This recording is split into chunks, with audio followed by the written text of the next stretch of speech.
Alright, so welcome to episode 2 of the what's it called again? Oh, the Canny Talk podcast. Canny Talk.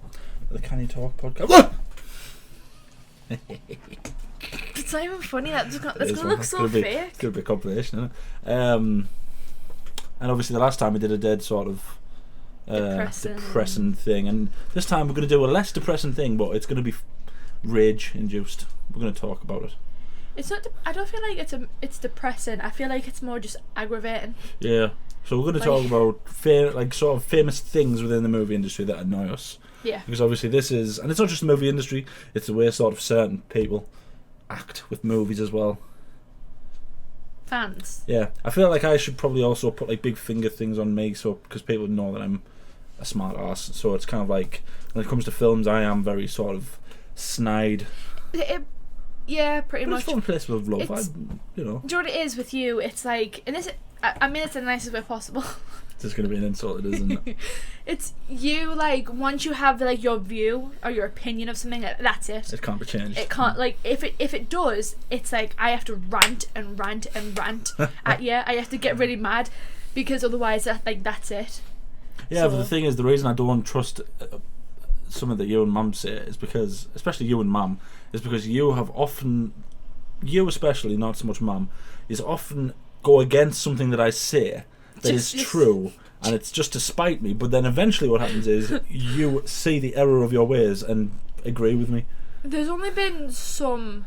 I can think of loads. Like that. I can only think of... We've already talked about this in one video, the Game of Thrones thing. Game of Thrones thing, but that, I've already explained why, and that was because George R. R. Martin.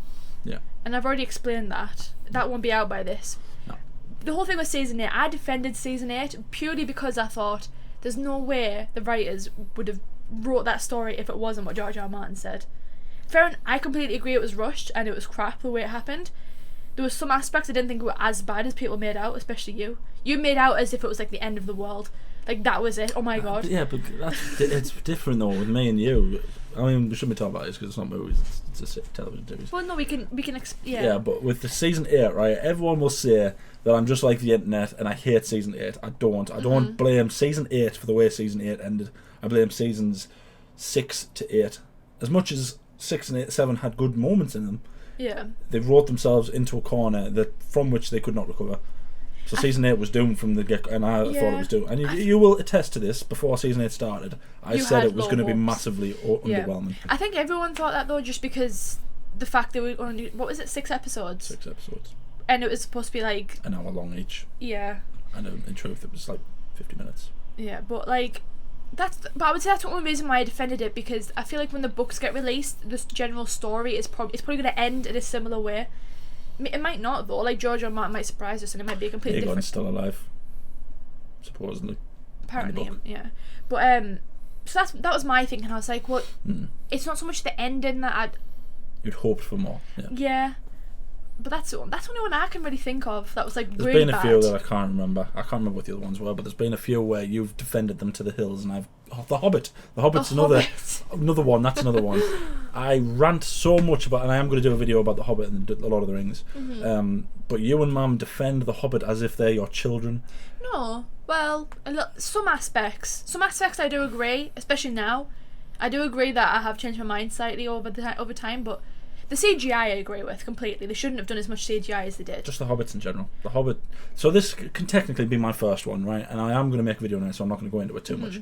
But just as a quick list of why the Hobbit's good. Ian McKellen, National Treasure. Of course. Love him in everything that he does.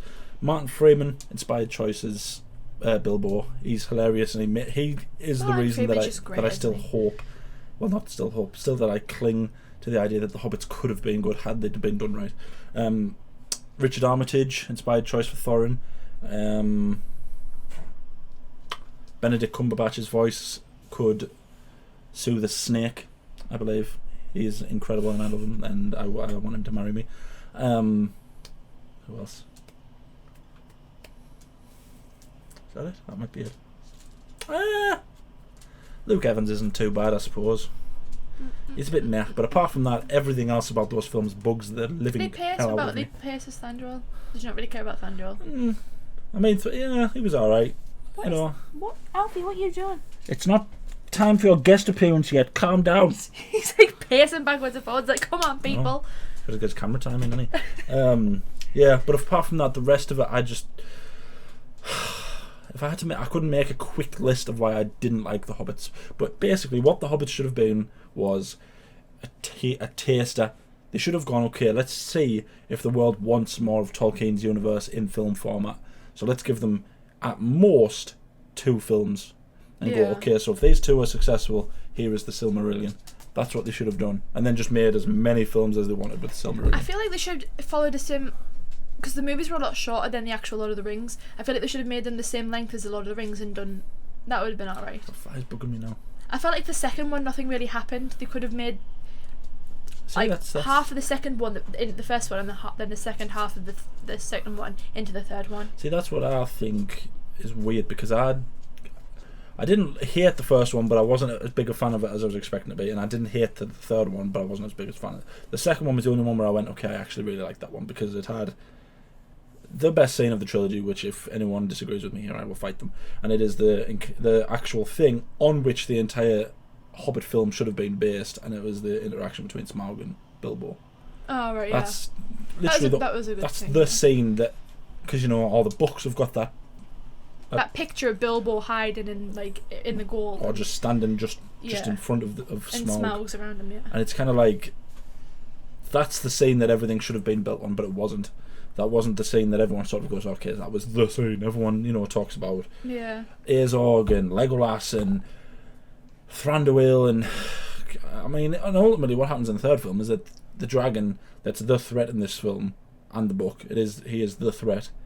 There's a fly ultimately, on the head. I know, ultimately dies in the first 2 minutes of the third film, and it's kind of like, well, that's me done. There was just too much wrong with it, in my opinion, and it's probably because The Lord of the Rings is the greatest cinematic trilogy of all time, and anyone who argues that with me shall die at my hands. It's just weird. It's just there. I can see it. It's like dancing around my head. I think I got it. But yeah, that was. I think I just set the bar too high with The Lord of the Rings and said The Hobbit needs to be as good as The Lord of the Rings. But when in reality, I think they were never going to be as good as The Lord of the Rings. It was just. I don't know. Because I think it definitely wasn't as good as The Lord of the Rings. I don't think it was ever going to be able to beat The Lord of the Rings. Nor will any trilogy ever. I mean, yeah. But I don't think you, really rip into it. I don't think it was as bad as sometimes you can make it out to be. I think had the CGI not been as great, it wouldn't have been as bad. Yeah. My biggest... If the orcs looked if they had actual makeup done, it would have been more. It would have been better. So that's my 2 biggest. Obviously, you know this because I ran about it all the time. But my 2 biggest things with the Hobbit trilogy was, one, the look of the orcs, because you and Mum constantly say they're from different parts of Middle Earth, so they look different. Which is true, but the CGI was heavier. But when you look at Lurtz, and probably me editing this, I'll put Lurtz above me, Azog above you. One of them's from about 5 years ago. One of them's from about 20 years ago. And the one that's from about 20 years ago has aged better than the one that's from 5 years ago. Because it's not CGI, it's practical effects and it's makeup, and it's a bloody good makeup job as well. I think what it is though, right, and it's I often think about this with movies now, is that because CGI is such... It's like, you can just get CGI now, like movies, it's probably one of the first things that they get. Yeah. Because they have that, they have some bigger access to it, they think they can use it more. But it's been proven that movies that didn't have as much CGI had to be more creative with it. They used real explosions, and they had the best makeup artists in the world do makeup so it looked more convincing. Do you think? Yeah, but I mean, people will say, well, they did use CGI and all that. I know they did. Oh, of course they did, yeah. But not on the orcs. Yeah. It wasn't as prevalent as it was in the CGI was mainly for the dragons and well, not the dragons, what they called? The fell beasts. Yeah. And the Mordor. Did you... I missed my God. it. Yeah. The stuff they obviously couldn't do realistically. But when you look at sort of the Urukai scouts in the first one, especially in the first one, right? There's no CGI on them whatsoever, and they all still look. I don't think, right? I think in 50 years' time we'll still be talking about Lord of the Rings as one of the most sort of, what's it called? It'll have aged. It'll still have aged amazingly, because what little CGI there is, it's hard to tell that it's CGI to me. It's just there's certain moments that look CGI, and I can tell that it's not as good CGI as certain other scenes. But for like 20 years 20 ago now? 2001, 2002, like 2003. I think it's crazy. I feel like it's crazy though, the amount of people that haven't seen Lord of the Rings. I know. And so like that's what baffles me. Because I grew up watching Lord of the Rings. I was born 2002, so like literally the last one came out 2003. 2003, so I was 1. I grew up watching Lord of the Rings. The same with Star Wars and stuff. Grew up watching them. So it's like when people say that like they've never seen them, I'm kind of there just thinking like, how? What did you watch as a child? Were you not terrified? Like they didn't have that experience. Media. That's what they watched. I watched that as well. Sorry.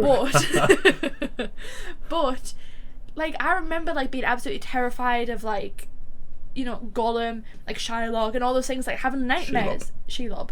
What I said? Shylob, I said, didn't I? You said Shylock. Oh, Shelob. Shia LaGoff. Shia LaGoff. Like Shia LaBeouf. Yeah, the guy from Transformers. Shia LaGoff. Yeah, God. Yeah. And people never had that experience, and it's so sad that they didn't. Genuinely one of my earliest memories, right? So I was born in 1996, the first one came out in 2001. So I would have been just turned 5 when the first one came out, which is obviously very early. And literally, I think it's probably my earliest memory. And, you know, I don't think I've made a video about this yet, but it's probably my earliest memory is going to see the first Lord of the Rings. And obviously at the time, everyone always says there was nothing like this film, whatever film it was. And the ones that everyone else says Star Wars. There was nothing like Star Wars when Star Wars came out. But there was, and I mean this, there was nothing like Lord of the Rings when it came out. The first film was like life-changing to me. And obviously you know this, and I'm saying this for the people that might be watching. Every time a Lord of the Rings discussion this gets brought up. But honestly, man, the first film is just absolutely brilliant. And every time I watch, I mean, you know which scene I'm talking about. Every time I watch the scene where Aragorn faces down the Uruk-hai by himself, I'm transported back to my 5-year-old self, coming out of the cinema and fighting the imaginary Uruk-hai that were in the park area. I came out and I reenacted I had only seen it once, 5-year-old, and I came out and I reenacted every single swing of his sword because it was just the greatest thing in the world to me. You were just... Mum always goes on about it, how the first thing you did I was blown away. Literally everything down to like when he pulls the sword up, does that cool kind of like... then swings, like everything. I was absolutely blown. I mean, I cried my eyes out when Boromir dies. Who didn't? Spoiler alert! If you haven't seen this film from 20 years ago, if you haven't, get a life. Become an introvert. Watch the movies. And yeah, if people can't cry when Boromir dies, it's I don't think they're human beings. But even Gandalf, I think I cried when Gandalf died, and it was like. I mean, it's Ian McKellen, who wouldn't cry. I think I'll have to take a year off when he actually passes away. Oh my god! Don't even go there. Don't even start this discussion, Sean. Because it will just be that'll be it for me. I'll have given up on the world. But yeah, it's just it was obviously the second one everyone says is Helm's Deep, and everyone loves Helm's Deep because it's still the best cinematic battle of all time. Fuck you, Battle of Winterfell. Still the best cinematic battle of all time. And then obviously the third one is just beautiful filmmaking. A beautiful conclusion to the story. It's just well done, Peter Jackson. If Peter Jackson isn't remembered for anything other than those 3 films, he'll still be remembered as one of the greatest directors of all time. Yeah. Do you know what's weird though, right? Was it... This might just be the Lord of the Rings podcast. Tolkien's... Is it his grandson or son? Might be his son. Grandson. Doesn't like Lord of the Rings movies. Didn't want him to do the Hobbit movies. I can understand that. But that's why the Silmarillion or anything hasn't been done yet, because he's really reluctant for it to be done, because he doesn't want them to ruin his... Yeah. It's weird. Ruin this story. Anyway, let's stop talking about Lord of the Rings because we've spent a lot, because I'll be here all year if we talk about Lord of the Rings. What other movie mishaps do you not like? What other things annoy you about the movie? About the movie? About the sort of the movie industry and the fans. The movie industry. I've already talked about this in one of the videos. the whole women in I thought about it. Yeah. Missed it again. Oh, I should have showed them my sword, shouldn't I? oh yeah, you had the sword. Yeah. Oh, that's a missed opportunity. You don't get it now though. Too late. Moment gone. I showed them at the end. Anyway, so women just in Hollywood in general, because I feel like there's been two extremes. One of which video was that where I talked about this? No idea.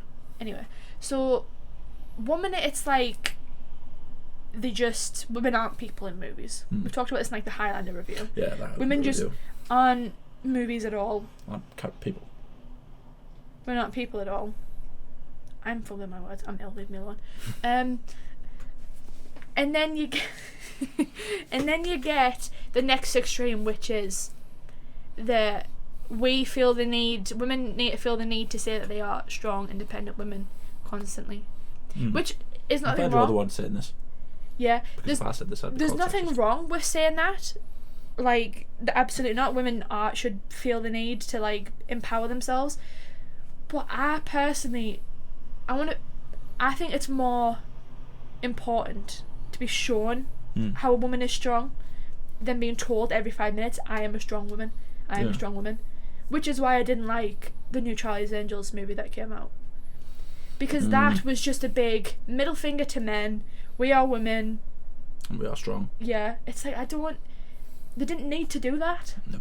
I do feel like it was a step up from the previous Charlie's Angels movies, which in the sense that they were overly sexualized constantly. I love that though. That's the point of Charlie's Angels though. Yeah, no, it was a good movie. Movies, sorry, but I do feel like at points they were slightly overly sexualized. But that's the point of Charlie's Angels, that they use their sexuality to get what they need. Well, yeah, which obviously. I think is part of what makes them like. But yeah, badasses. I think that's why I didn't like the new Charlie's Angels movie. Was just that's the thing, right? Because obviously times are changing now, which is a good thing, and women are becoming, sort of more prevalent in films, as they bloody should be. And we've had our first few sort of female superheroes. Yeah. And my question is, at what point in Wonder Woman, right, did Gal Gadot say, "I am a strong woman"? Shouldn't. Never did. That's the thing though, because the entire movie, and that's actually a really good movie to bring up, because that entire movie was her going into a man's world, a world that's made to benefit men. She was judged, she was laughed at for like the way she looked and everything, and then like she wasn't allowed to go and fight. They were trying to stop her, and then she goes up and she's literally, no man can cross no man's land. Yep. And that scene, that his like big scene. Yep. But she's obviously not a man. Nope. She's also, a Wonder Woman, so that's obviously why she could cross it. And she's the reason that they cross it, and like it's this big moment where they're all kind of like, okay, badass, calm down, like. Yeah. That's the thing. That's the difference. Where like, she didn't need to stand there and go, "Look at me, I'm strong." a strong woman, yeah. It's like, no. This should be called the X-Women instead of the X-Men. Anyway, the thing about that as well is, right, because it's an interesting story, and the more I've thought about it over time, the more I've sort of realised that she goes into a man's world being very anti-man, right, and then she realises it's not so much that it's men that's the bad thing. It's the idea that men need to fight other men, and she goes in and she's like, "I'm a woman, I can fight as well, but I would rather not fight." And then she essentially goes from being anti-man to being pro-man, but not. It's hard to explain. Like she goes from wanting to be sort of ingrained with men who are living peacefully as opposed to always fighting, and it's nice to see that sort of. And I mean, to be fair, I always say this. It's funny that this movie it's very sort of strong woman, but the best part of the movie was a man. Because let's face it, as much as I love Gal Gadot, and I love Gal Gadot, Chris Pine stole the show in that film. Yeah, I feel like to me, he absolutely stole the show. What that movie did good, which is sometimes in movies like that, they make the women strong, and in order to make the women feel stronger than what they're already portraying them as, they make the men weak as anything, and just not like they're kind of just like the comedy act. Yeah. That's all they bring. But in this, like Wonder Woman, Steve Trevor was like a spy.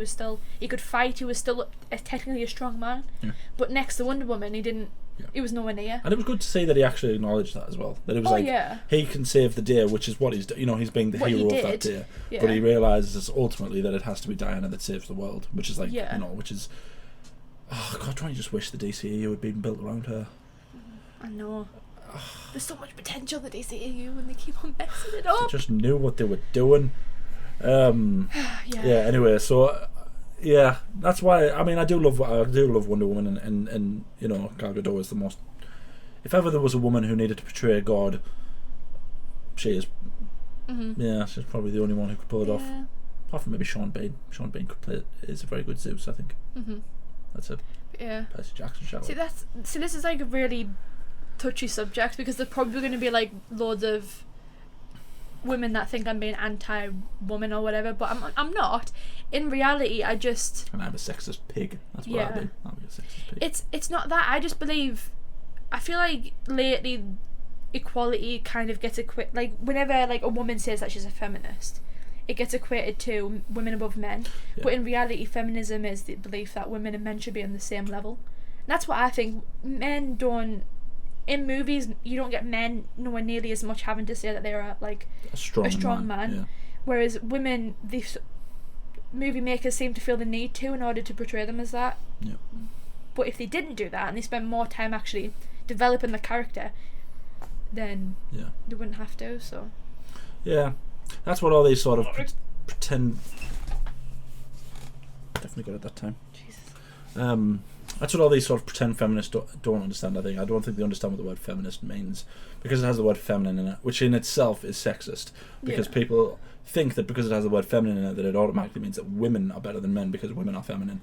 And it's like, no, that's not what feminism is. That is just outright sexism. If you think women should be held higher in society than men, then that is sexism. Feminism is the idea that men and women provide equal amounts to society and should be rewarded equally for it, which I do believe in, especially like when it comes to like pay and stuff. And, like, like they should, but I also think a lot of people don't understand how the movie industry works when it comes to pay. And I was going to make a video on that as well. Yeah. So which is, I mean, you don't have to talk about it. Yeah. I don't know if I'll actually make that video, because I sort of almost offended myself. I was kind of like, if I slightly offended even me, I think a lot of people would have just come for my head. Yeah. I think it's just a touchy subject, because, like you say, obviously, I understand. I think it's great that people are starting to realise, like, Alfie, hey, I'm talking. It's not your segment yet. Calm down. Come breathe. Come on. I'm fine. This is our dog, Alfie. Archie, come here. Archie. Oh, he's laying on his back. Come on. Come here, Archie. Come here. Come here, puppy. Archie's not moving. He's on. Archie's out. Anyway, so what was I saying? Feminism, touchy subject.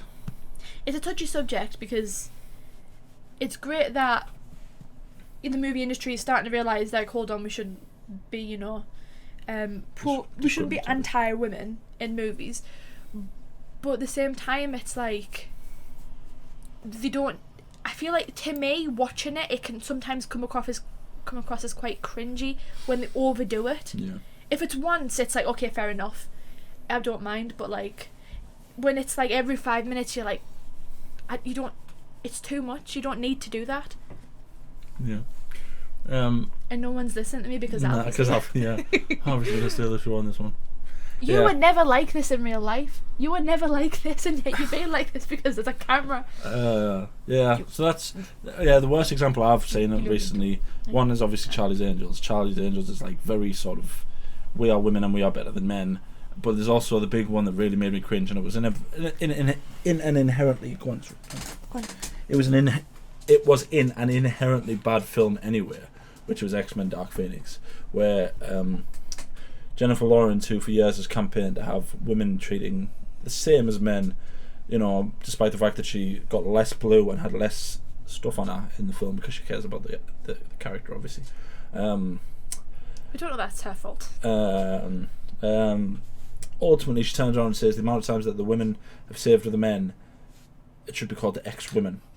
And it's like, that is not only sexist, it's, to say something like that when considering like 6 of the however many films were on Wolverine's back alone. It's weird that they went that route with it, because then you're also insulting all of the fans as well. I think it is kind of, again, that is a thing, because there are a lot of people that think the fact it's called X-Men is kind of weird, but I mean, me personally, I don't I don't really think about it. I just that was one of those things where, like, when she said it, and I literally cringed in the cinema when I saw it. I was like, oh, you didn't have to do that. I didn't go and see it in the cinema. Did you not? Nope.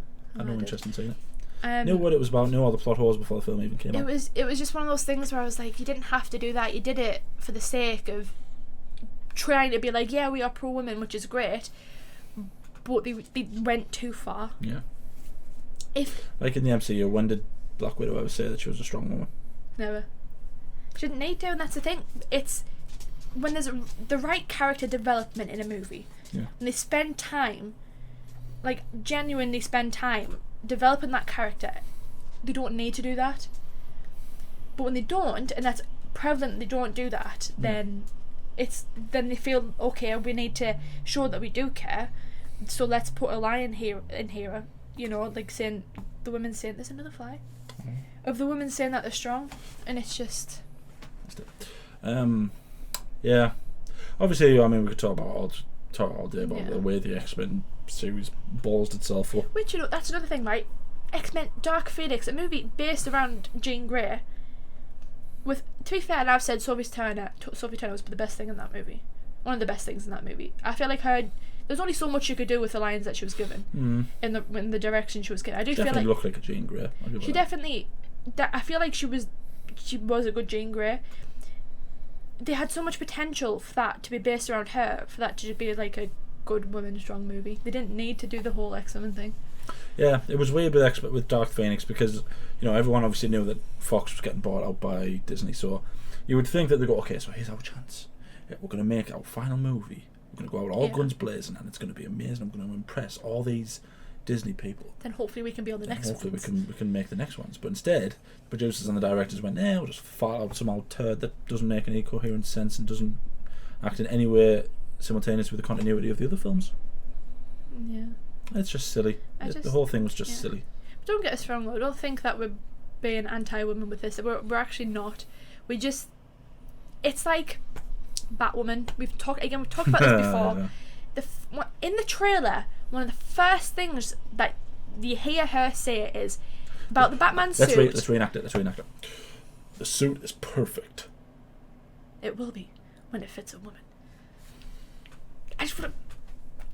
You're literally insulting one of the most famous and beloved superheroes of all time, and you're like, do you expect people to react positively to that? Not only are they insulting Batman, they're insulting Batwoman, because she doesn't need to say that. Batwoman in herself... What's she called in that series again? Something Kane?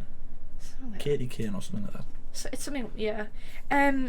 She doesn't need to say that, because Batwoman, I know it sounds stupid, she is the female version of Batman. She's smart, she's a good fighter. Like, she doesn't need to say that. They did it because they're like, oh wait, we need to prove that we're being, you know, like women, pro women. Yeah. So let's give her a line that makes it look like we're doing that. It just comes across as forceful. Yeah. That's how I would describe it. Just to add worse than that, and a lot of sort of diehard Batman fans will agree with me on this. Not only did they do that with her, when she joined in the next crossover, I think, I haven't seen the Arrowverse, so I don't know if it was the next crossover, they made Kevin Conroy a bad guy. A man who'd been Batman for 20 years, and they made him a bad guy. He was killing everyone, wasn't he? Yeah. Killed Superman, killed I didn't the Joker, watch it, but I've killed all of the support. Well, I mean, I've only seen the sort of the teaser clip. Clips, yeah. I've seen the teaser clip where you see Clark Kent's glasses with a hole in them, and they're like... Oh, because he has trophies, doesn't he, of each of them? Yeah. And you're like, Kevin Conroy, did he deserves better? No, he doesn't. He doesn't. Your voice get any higher? Kevin Conroy doesn't deserve that. Yeah, so let's not talk too much about DC, because we'll be here literally for the rest of our lives talking about how DC balls itself up time and time again. I feel like we could do a whole video series just on us writing about DC. About DC, yeah. What other things annoy you about the movie industry? Mamma Mia 2. Let's talk about Mamma Mia 2. Oh my god. I love how that's not a specific, like, that's not like a general idea. That's just a specific movie. This is just a thing that annoys the life out of us. Well, why is that? Because we were just watching it 5 seconds ago. We just watched it, yeah, and I had my trailer breakdown goggles on, so I was scrutinising every single scene and line and word and breath that everyone made. And I think before we go on to pick flaws in the movie, we should say Colin Firth, Julie Andrews, Stellan Skarsgård, Lily James...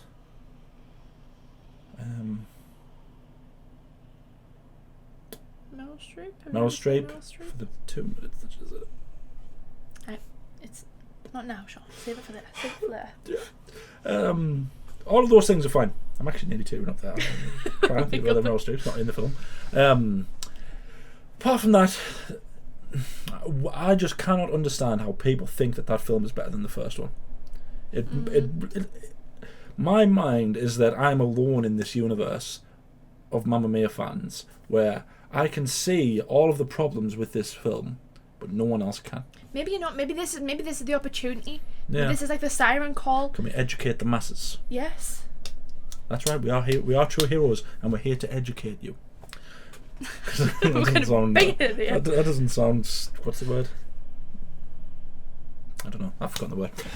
Yeah. So it's weird that people think this film is better than the first one because one, Meryl Streep isn't in it. They bring Cher in it for like a cheap pop as a wrestling term, which is what which basically means everyone wanted to go to get reaction from the audience. Yeah. And it's kind of like I would rather have seen Meryl Streep be more prominent in this film than see Cher singing Fernando with Andy Garcia. Honestly, right though, it's like I know you said that, but it's Meryl Streep. The woman is literally, in terms of acting, she's like a queen. Why? She beats everyone. It's just, and then obviously the continuity as well. All the continuity is buggered. One, because Cher is supposed to be dead. We talked about this. I'm really struggling not to make a joke. Cher should be dead. Don't. I'm joking. She shouldn't be. One, do you believe in life after life? Anyway. I bet you wish you could turn back time. Okay, come on, let's go. Oh god, don't worry. Don't worry, Cher, I got you, babe. She sang that with her brother. That was weird. She sang that song with her brother. If we're gonna go over all the weird things Cher did, I think we'll be here for a while. Yeah, it was the 60s after all. Anyway, yeah, because in the first film they make out as if her mother's dead. Yeah. What's the line? It's something like someone up there's really got it out for me. I bet it's my mother. Yeah. Yeah, so it's kind of like, okay, so Cher came back from the grave, which... Don't do it. Don't you do it. Don't do it. Have you seen her recently? I'm really trying not to. But then obviously the order that she meets all the men is wrong. And it's literally... What is it, Sam, Bill, Harry? It's supposed to be Sam, Bill, Harry, yeah. But then it's Harry, Bill, Sam. Yeah, literally the complete wrong way around. And for those of you who don't know what we mean, go back and literally watch the first 5 minutes of the first film when it explicitly tells you which order that she meets them in. It's crazy the amount of people that try and defend it and be like, oh, well, maybe Sophie was just reading it in reverse. But she literally says the dates. She says the dates. She starts from like July and then goes over to like August. So I don't see how you could get around that. It's just weird. And then like... it's just the songs. They're not as good, are they? The songs that they're not using ABBA's, massive #1 hits, which they used in the first one, but the songs that are similar, the songs that are the same from this first one that are in the second one aren't performed as good. Like Dancing Queen, it's all sort of feminine and stuff, and because Harry's gay and the men are singing it, which is all cool. The first one, where all the women were running around dancing and singing, that was a million times better than the second one. Meryl Streep, who's got them all sort of running and dancing. There's that woman who throws the logs off her back, and that woman who sort of dramatically throws away her apron as the guy falls off the ladder. And it's kind of like...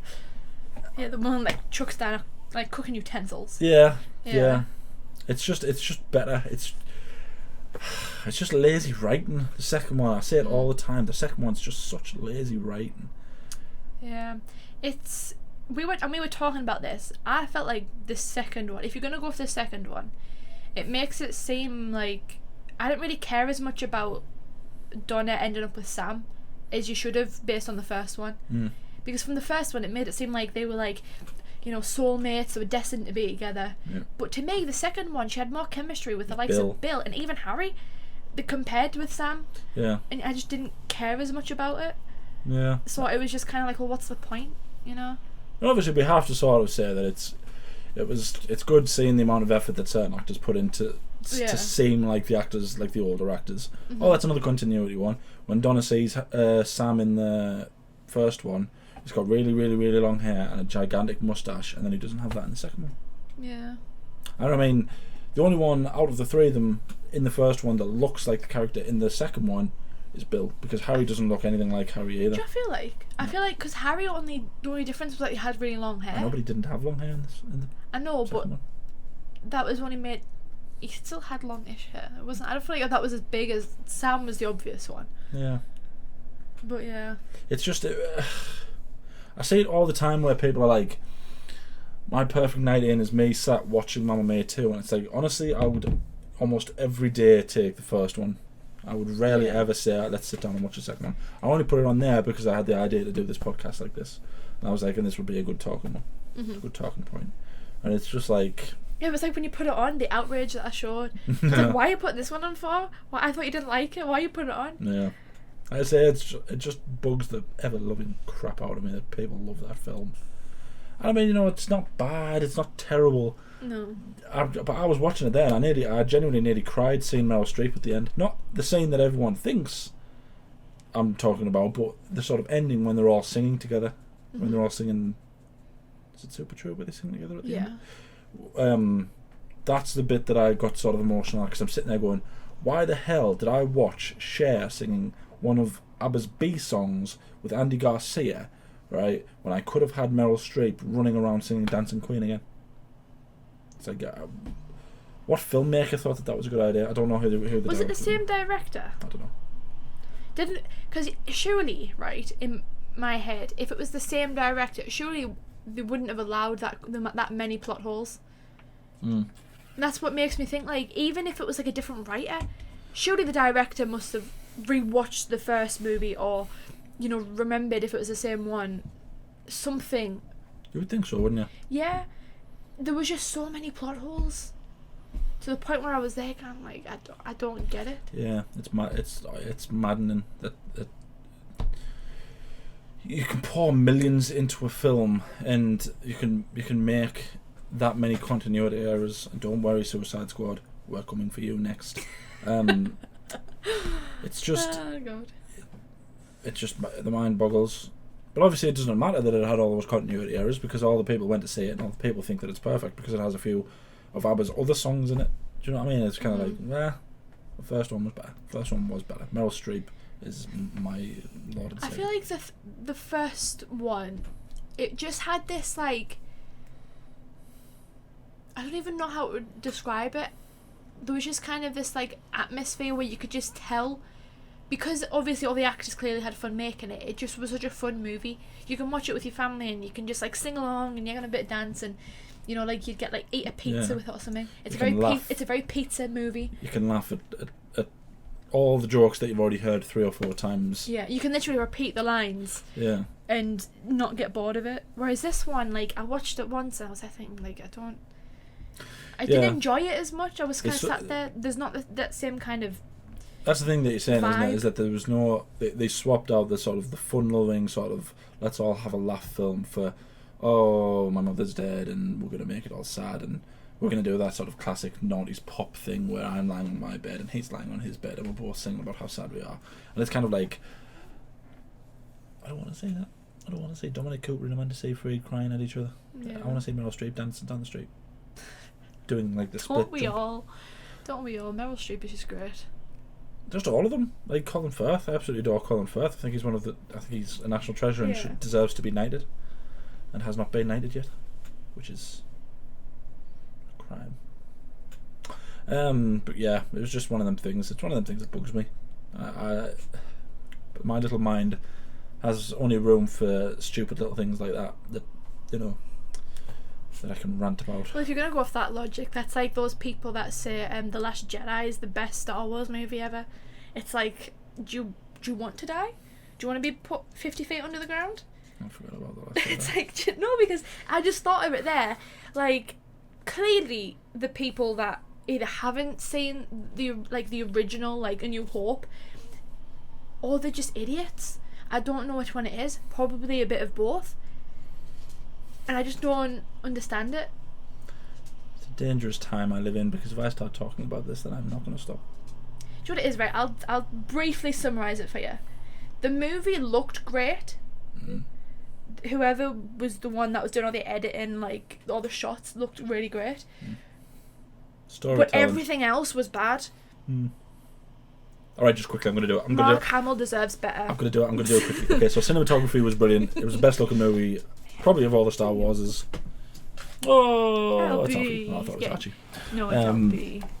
By far, probably the best looking Star Wars. You know, all the cinematography looks great and all that stuff. What's he called?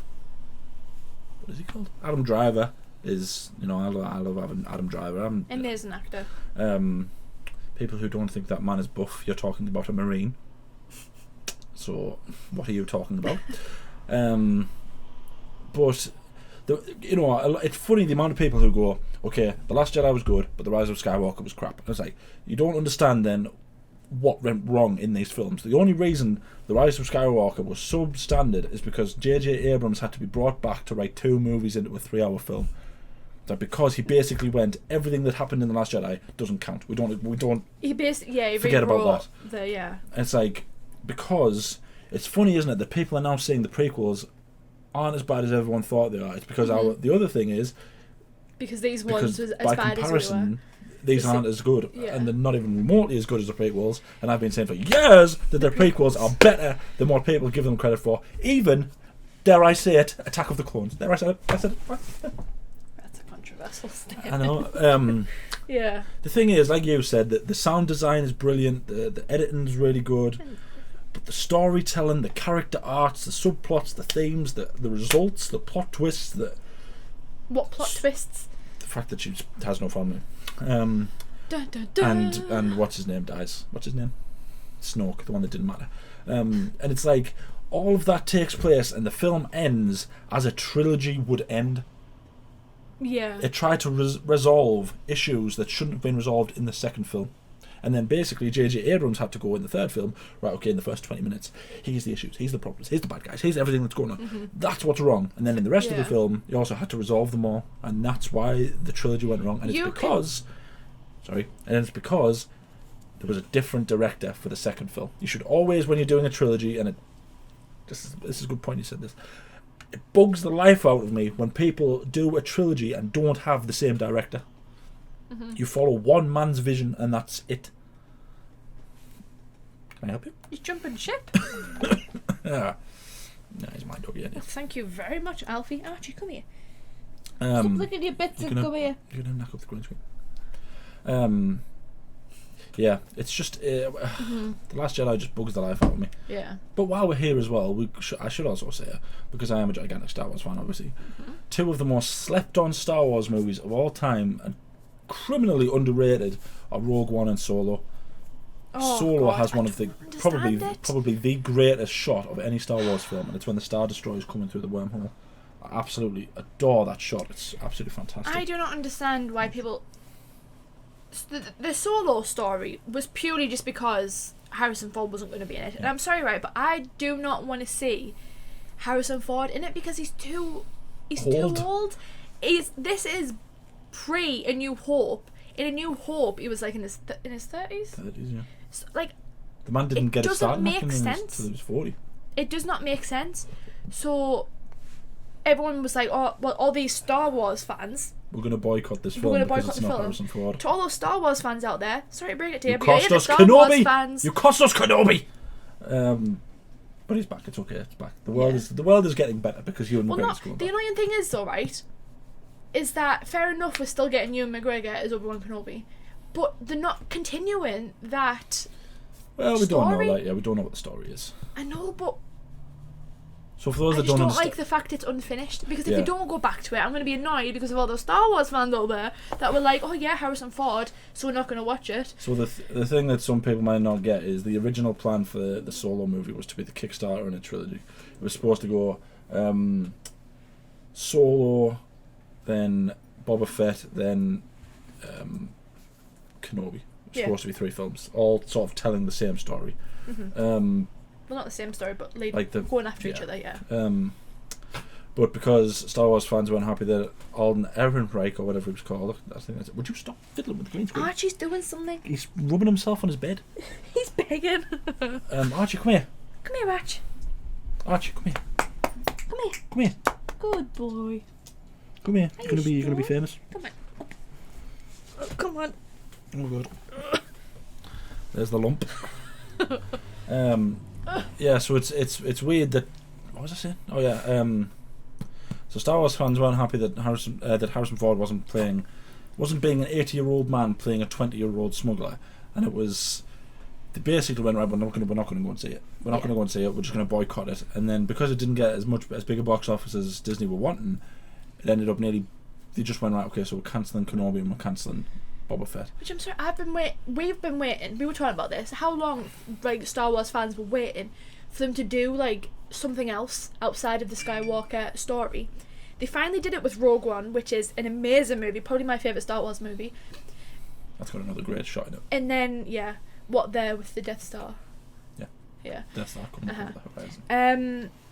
And then the Solo, which again is an incredible movie, in which, to be fair, all those fans that boycotted it are now coming out and being like, oh, it's actually a really good movie. I wasn't expecting it to be that good of a movie. Yeah. They just ruin everything. These so-called fans that think they know everything, but in reality know nothing. What are you doing? What are you trying to achieve? Trying to be famous. He's blocking me out. He's trying to get his 5 minutes of fame on this one. Yeah, that's another one that. Yeah, I just, as a die-hard Star Wars fan, I don't know why you wouldn't just go, okay, so give us as much Star Wars as you can. Yeah. I want to see more of this universe, and when we do get that, and especially we get more of the Millennium Falcon, which is the best-looking starship that's ever been designed and put to cinema, they just boycott it. I know it just. Have you ever seen that meme where it's Gamora in the Soul Realm and she goes, "Did you boycott Solo?" And he goes, and it's Thanos saying, "Yes." And she goes, "What did it cost?" It's a picture of Kenobi cancelled everything.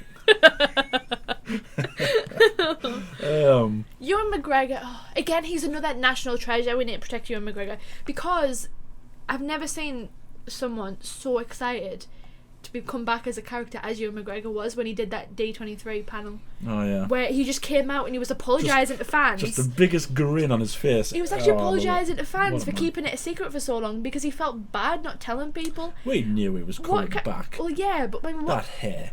You can't get hair like that and not be Obi-Wan Kenobi. Who does he think he is? Yeah. The damn teaser. That's all he is. Scottish teaser. Yeah, let's talk about something. Let's talk about a different Star Wars thing, because I've ranted about Last Jedi and I'll probably get a lot of hate for that. Should we go back to DC? Should we talk about Suicide Squad? Prepare yourself. Prepare yourself for this one. Continuity? What's that? That's my comment. On to the next thing. You ready for my Jared Leto impression? Oh God, don't do it. Oh, hold on. No, hold on. I need a pen. I can't do my Jared Leto without There's a pen. the pen.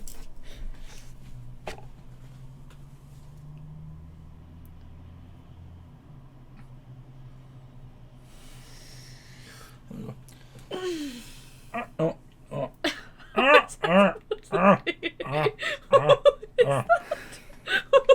It's a mouth. That's his hand tattoo? No. I should put damage on my forehead as well, shouldn't I? Is that supposed to be a mouth? Yeah, it's a that is his smiley face tattoo. I thought it was a cat. And the millions will agree. It looks exactly like it because I'm an artist. Sure. Yeah, if that's meant to be my Joker, then I don't want to live. That is not my Joker. Yeah, I said it. Joaquin Phoenix, marry me, and Jared Leto, go fuck yourself. There you go. I said it. Fair enough. Yeah. I'm going to talk about this in another video, but it's I'm not going to say it now, but it's something that's just come out in the news the other day, and it's very depressing, and we're not going to talk about it now because we're just going to talk about Suicide Squad. People who think they want a relationship between Harley Quinn and the Joker, you are morons. You do not know what the relationship is between Harley Quinn and the Joker if you want a relationship like Harley Quinn and the Joker, because of Suicide Squad, which doesn't accurately represent what the relationship is between the Joker and Harley Quinn. Because, what is it, Katie? Oh, that's where it is. It's an abusive relationship. Hey! Yay! The only thing that the Joker cares about really is his chaos, Clown Prince of Crime and all that crap, and his relationship with Batman. That's all he cares about. Doesn't care about Harley Quinn. Yeah, And getting more tattoos. I'm getting more tattoos. And probably another teardrop one further down. Getting another "ha" written on his shoulder. Yeah. Because the more tattoos the Joker has means he's more jokery. Yeah.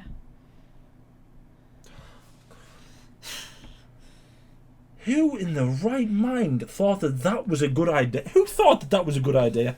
It's like we're trying to make this DCEU, which is really sort of dark and all that stuff. And what will we do? We'll give him shiny silver teeth, damaged on his forehead, and we'll make him sit there with a cane and go,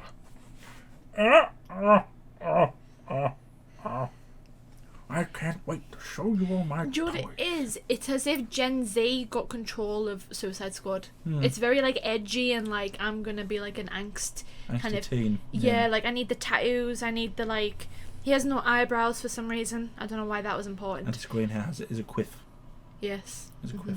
Ah yes, because quiffs are important to Joker. Let's make it clear, in that scene where Harley Quinn jumps into the vat of chemicals, if the Joker had turned around and just left her, I would have been, okay, that's Fair enough. that's fair the enough. relationship that Yeah. But because he does that sort of Dramatic. jumps in after her, you're like, oh my god, I'm watching Titanic. That's what I was like. I was like, what the hell am I watching? Might as well have, do you know what I mean? And then, of course, Todd Phillips comes out with Joker a few years later, and everyone's like, but what about Jared Leto? Like, I don't care. Have you seen Joaquin Phoenix? Do you know what it is though, right? Should I do my Joaquin Phoenix it laugh? was. I can't do a Joaquin Phoenix Just laugh. gonna say. I'm good at impressions, but I'm not very good at a Joaquin Phoenix. Sure you are. There was actually scenes where they did slightly depict a more like true representation of their relationship. There was a scene where Joker slaps her. And there was a scene where he was supposed to be kind of like emotionally manipulative up towards her, but they decided to remove them because Warner Brothers thought they were too much. Yeah. They were too much for a dark movie, and so they decided to go, we have Will Smith, let's make this a Will Smith movie, because that's what, you know. I will say this want. until my dying day, right? Until, you know, the sun sets on my life. That before So sad. before the film came out, everyone was saying that it was going to be good, right? And I stood alone against the army of darkness and said, because I am a true hero, and said, not only is it going to be a bad movie, it's going to be a standard Will Smith movie, which is what it is. Let's go save the world. It's not even that. Your Jokers must be crazy, and then he like. Your jokers must be crazy. As soon as he said that in. You're gonna do that white people thing when, you know, if you start failing, you're gonna make us succeed. And okay, thank you, Will Smith, thank you. And it's like, yeah, it was just one of them. It's too much. I said that it was gonna be a bad movie. I said the Joker was gonna be crap because he looked crap. That image where it's like that, and he's, you know, he's got the ha ha ha, the damaged and the stupid feckin' teeth, and he's like. I knew it was going to be terrible, and it was funny as well. The amount of people who came out and still to this day think that it's a good movie, despite all of the world joining my cause. I believe I started this. Yeah. I believe I am a true hero. Did, I am a hero. As many videos have already attested, I am a hero. Do you know what? There were certain aspects that weren't that bad. Margot Robbie is Harley Quinn. Obviously, she is, I think, now everyone's idea of Harley Quinn. She gets the character down to a T. I think. I like the way she says pudding as well. She says it right. Well, she has that accent, doesn't she? She has the right accent. I think, I don't know what his name is. The actor that played Boomerang. Jai Courtney. Yeah, I felt like he was. Do you think? I thought he was alright. I didn't think any of them were any good apart from Margot Robbie. Do you think? That was a lie. I liked Karen Fukuhara. But that's just because I think I fancy her. What? Who? Karen Fukuhara? Katana? The one with the mask on and the samurai sword. Oh, I was saying, I don't know who you're talking about. Sorry. Yeah. You know who was that? What was the name of the guy that played the soldier? What soldier? The one that was in charge of them all. Oh, I don't know. I thought he was alright. He's going to be in the new one they're doing, isn't he? Yeah. Let's just say I trust James Gunn to make a good film. Do you feel like that's going to be comedic, though? That's the only issue that I have. Well, I mean, I'm fine with the Suicide Squad being comedic as long as it's not stupid like David Ayer's was. And to be fair, David Ayer, he has come out and said that there was massive studio interference and all that stuff, which seems to be a theme. A common theme with Warner Brothers. With DC and Warner Brothers. But, you know, maybe it's just me. Maybe because I'm not a director, I don't know what that pressure's like. But if I had a vision of a film and all these people went, okay, no, you need to do this and this and this and this and this, I would just go, right. No. I don't want to do it then. It's not my vision, and it's... That's the thing, though, because you don't know... Like when we write our series, well, when I write my series, and you direct it, if you try to tell me how to do my scene, I will kill you, and I will walk up. We know... I mean, I'll give you direction, Shaun. I'll be director, an artiste, but, you don't know what it's like, because if they're threatening the job, they're like, either you make this how we want it to be made, or you won't direct this movie, then you don't know what that's like. But there's a fly. That fly is going to be as prominent in this bloody podcast as we are. Yeah. Yeah, I know. So it's you don't know. Obviously, like I feel like I would crack under that pressure if that was me. If someone was sitting there going, either you do what we say, or you in like this for this movie, or you're not directing this movie, then. Yeah. But maybe I'm just too stubborn for my own good. If someone said that to me, I would just say, right, okay, well then I'm not directing it. Because like that might be, if it's not a very like universally known director, that might be their like big break. Yeah. Into like doing more movies, so you don't. Maybe they just take that risk. So actually, I don't blame David Ayer if it's true about the Warner Brothers, and that it wouldn't surprise me because we know that it happened with. Batman vs Superman as well, so it's kind of, which is another big one that bugs me in DC. And again, we're back talking about DC. Yeah. Batman vs Superman. It's just, I don't know how you could have Batman and Superman in the same film and balls it up as bad as that film did. And I saw an Instagram post the other day that was like, Batman vs Superman isn't as bad as everyone makes it out to be. It's just the internet sort of trend to hate that film. So I knew the internet trend to hate bad films. Yeah. And that film is a bad film. It's just, there was so much hype around that movie.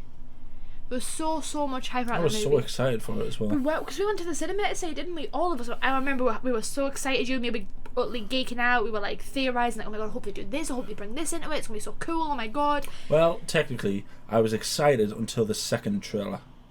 That was when I sort of started, my hope for it started dwindling.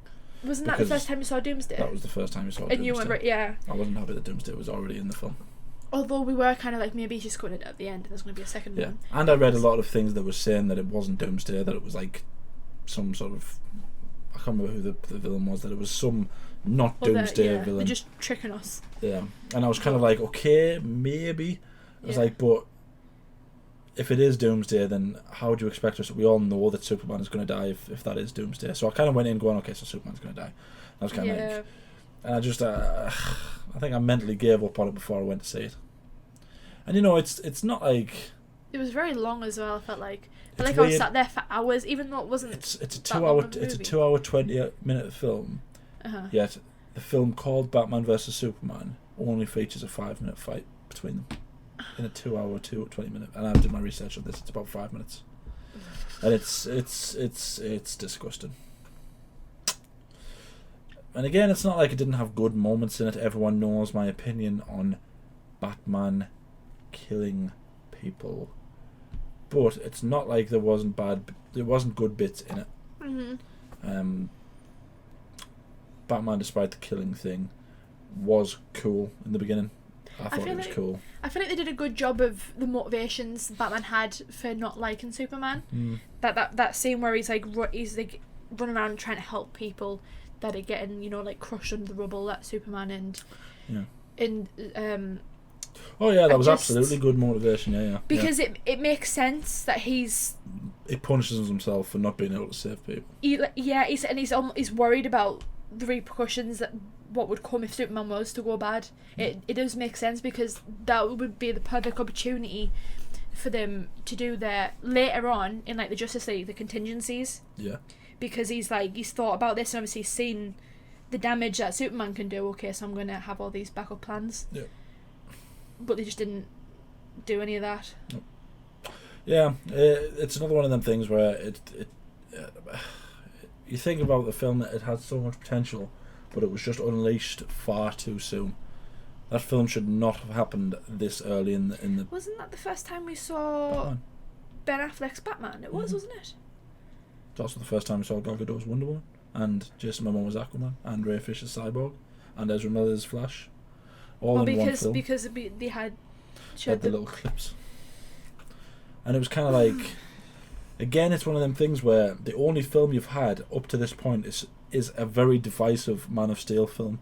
Mm-hmm. And again, I'm on the side of Man of Steel wasn't as bad as everyone made it out to be. Yeah. As much as I don't like Zack Snyder, and people know I don't like Zack Snyder, there are moments that were good. in that film, it's not terrible. Because it's not Superman when he's, an apple pie sort of guy, do you know what I mean? Like the American flag come to life, that's not what he's not at that point yet. He's figuring out who Superman is in that movie. And so, of course, it should be sort of almost dark, because he hasn't decided if he's going to be Superman or if he's going to be... With that moment where he kills Zod, I thought was very un-Superman-like, but then it was you that kind of said, well, this isn't proper Superman.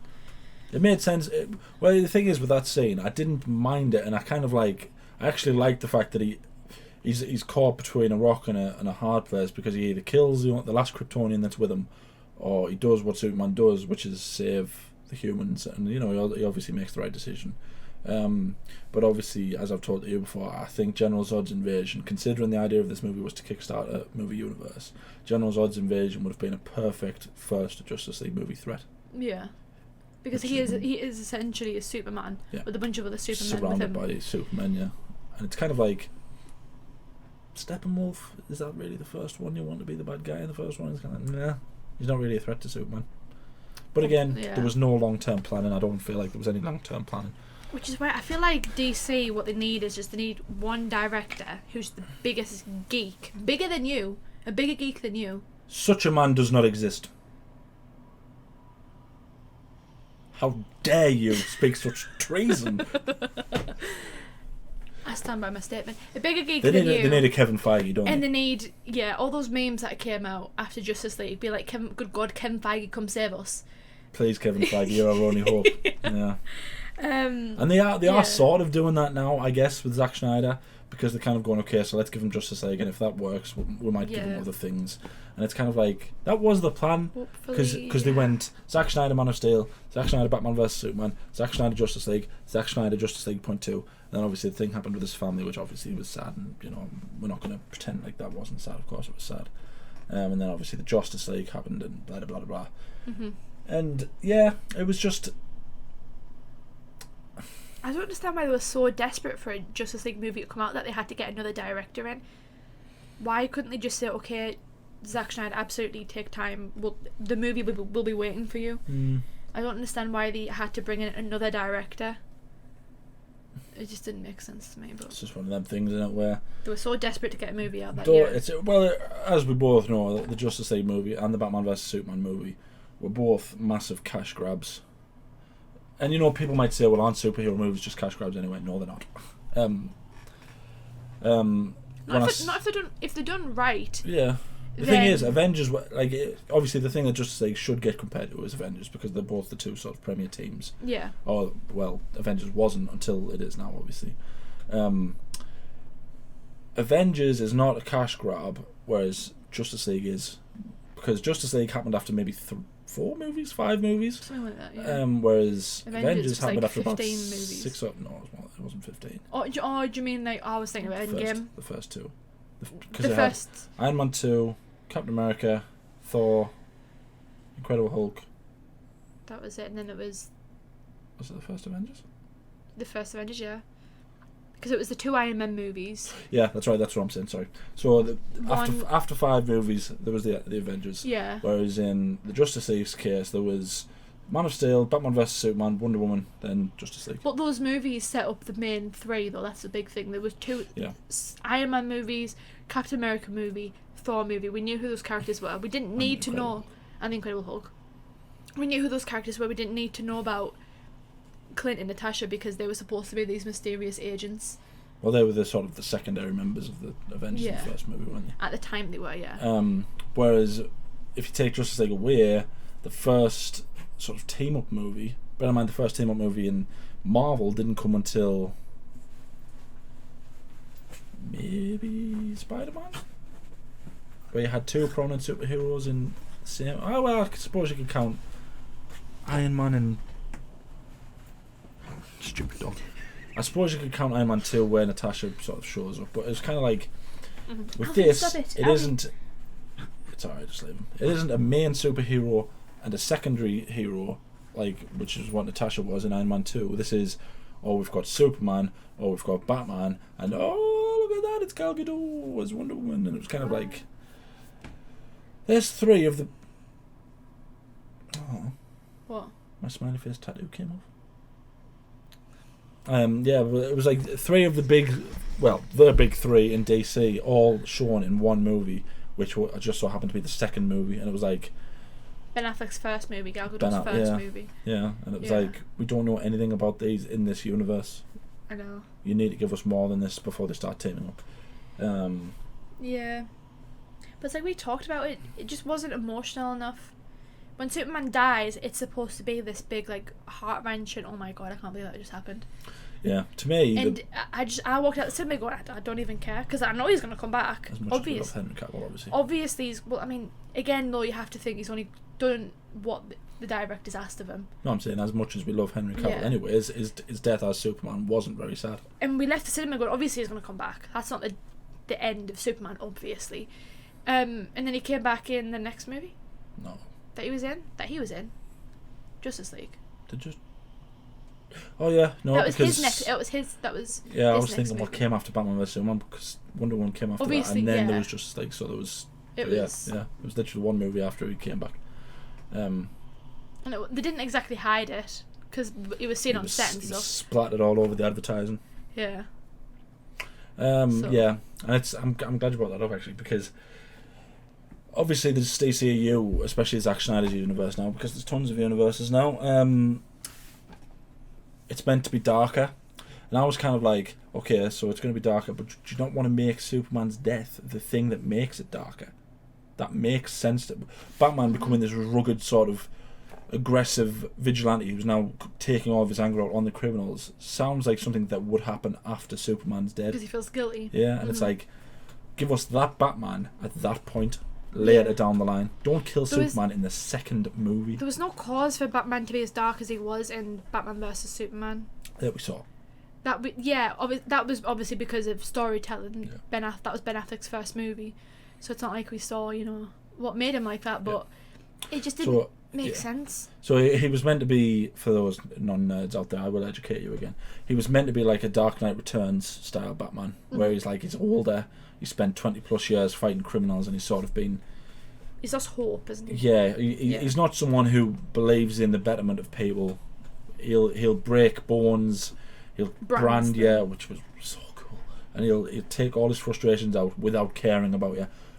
Still, not killing people, because he should never kill people unless it's story driven, not just driving over cars and blowing them up. But to me, it made more sense for Batman to be that version of Batman after Superman was dead. Mm-hmm. Because Superman is like, despite people who don't like Superman because he's the big blue Boy Scout, he is our sort of, he's the paragon basically, isn't he? He's the ray of hope that everyone sort of needs. He's the way, he's, what is it Russell Crowe says? You could save them, Carl. You could save them all. That's what he says. Do you know what I mean? It's kind of like, that is what he should. That is what Superman should be, in my opinion. Though, as we've already said earlier on in the video, with the benefit of hindsight, obviously now that we've seen all of the films, the person that the DCEU should have been built around was Gal Gadot. Mm-hmm. Absolutely, she should have been the sort of the shining example of what the DCEU. Because she's just the vision of Wonder Woman. Oh well, I guess Hope as well, but I mean, obviously hindsight and all that stuff, and obviously Zack Snyder's thing still coming out, which we're going to talk about in another video. We've made a lot of videos about Zack Snyder, haven't we? People are going to think that we hate him. No, Shaun. We don't hate him. No, I don't. We don't hate him. Like I say, I'm not one of those people who hates Man of Steel. I didn't hate Man of Steel. No. But the only thing about that, I didn't like the fact that Kevin Costner died. I didn't like that. Oh, no. It's just a bit. The thing is that the death was so Yeah. because we assume he just got crushed by the car that he was stood next to for some reason. Yeah. Yeah. At least he died saving a dog, though. Oh. Good on him. I Good on mean, you, Kevin Costner. I would die saving a dog. If it was Alfie and Archie, I would die saving them. Oh, I would die saving a dog, just not one of them dogs. I'm Shaun. joking. Archie's literally laying my lap as we speak. Don't say that. He doesn't look comfy at all, but he is comfy. Yeah, so I think we should leave it there because we've been talking about 10 minutes. 10 minutes? An hour and 10 minutes. I wish we'd been talking about 10 minutes. God, my heart skipped a beat when he said 10 minutes. I was like, oh my god, no. We lost it all. We've been talking for an hour and 10 minutes. So before we go, we'll tell you what you can expect to see next week, which is the week commencing the 26th. 26th.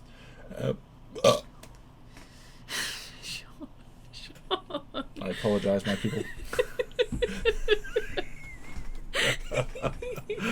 Oh dear.